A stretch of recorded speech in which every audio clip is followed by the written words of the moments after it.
আসসালামু আলাইকুম, কি অবস্থা সবাই, কেমন আছেন ভাই? এসব কি খাইতেছেন ভাই, বলা যাবে এগুলো কি? হ্যাঁ ভাইয়া, মাঙ্গের বেশি ভাঙ্গের বিসি। কামড়ালে কাট কাট কাট কাট করে।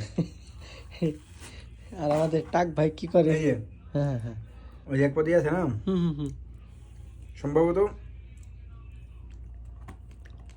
ওই ডুমার ফল। ডুমুর ফল, হ্যাঁ। ডুমার ফল দিয়ে জেলি বানাইছিলাম। হুম, স্বাদটা কেমন ভাইয়া? খাইতেছি, স্বাদটা কেমন?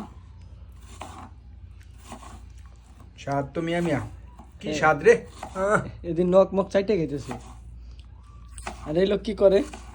আমাদের টাকু ভাই। কি কিছু একটা বলেন ভাইয়া, আপনি কি কাটাকাটি করতেছেন বলা যাবে? শশা যাক, শশা কাটতেছেন। পেঁয়াজ কেটে কয় শশা দেখেন পিএস কাছে বলে শশা। সবাই একটু ফলো করবেন, সবাই একটু শেয়ার করে দিবেন ভিডিওটা। দেখতেছে কি